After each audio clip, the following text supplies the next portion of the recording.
I've created a list of things that you can learn through the teachings of Merrill Jenkins, and you will understand that these people that I'm listing here are all giving you incorrect or incomplete information. Your bankers, teachers, economics classes, parents, media, lawyers, etc.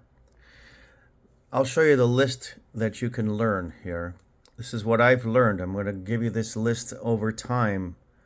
You can read the Coinage Act of 1792, read the Coinage Act of 1965, read the words on the gold certificate, redeemable in gold. See and read the three different Federal Reserve notes issued from 1913 to present day, and the words on them are different.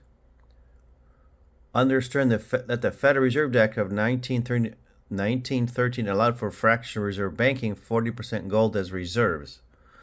Almost nobody knows this. Understand that the legal tender laws are the laws that are what to be used as money.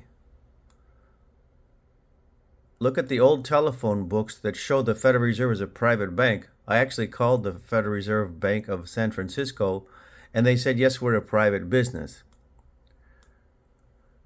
You're going to learn, does all the money originate as a loan? And you're going to understand, what am I using as money? What am I talking about that is the money that's being loaned? You're going to hear phrases like, does the government print up too much money, which is ridiculous? Does the Fed print up too much money? Is a dollar a monetary unit of measurement? That's from the Coinage Act of 1792. Are you passing around Federal Reserve notes or dollars?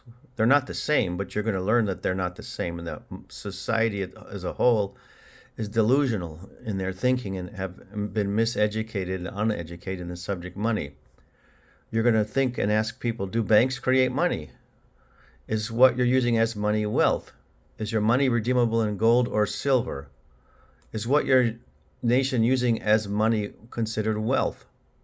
Have you taken any classes on the subject money? Not, you don't really need to. Just read Merrill Jenkins. You'll get more than an education. If the money was redeemable in gold and silver, what is it redeemable in now? If the government creates money via the printing press, why are the government taxing you and not using the money directly to pay the taxes? This will twist somebody's brain around. You'll hear them start talking weird. Can money be no thing or nothing, such as a number? Do you know what barter versus money is? Are you bartering with gold? Are you bartering with a Federal Reserve note? Are you bartering with a silver certificate? You're going to start learning about this. Can a nation use debt as a medium of exchange? Can a nation use wealth as a medium of exchange? What's the difference? Actually, exchanging gold and silver for something is barter. But people don't say that. They're ignorant of the situation. Who should create the wealth of the nation? Well, the people should. Who should create the money of a nation? Obviously, the people should. Can you explain the steps as to how the money goes from the printing press into your possession? I didn't until recently. Does economic activity increase? Does economic activity create money? Does economic activity increase the money supply? Have you ever seen the symbol for just weights and measures? I suggest you read it and look it up, because the Coinage Act of 1792 is based on the system of just weights and measures.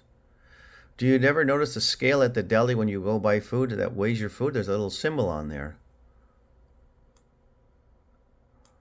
Was there ever scales to weigh money? What is used to make sure the money you have now is fair or real? If you have $5, I don't want to go through that one. Does all the money in circulation represent debt at the commercial banks? I want to think about that one. Does all the money in circulation represent debt at the commercial banks? When you get a loan at the bank, are the banks creating money? This is one for advanced thinkers, and I can explain that, but I just want to go through this list here. When people say the banks create money out of thin air, is that true? No, it's not actually true.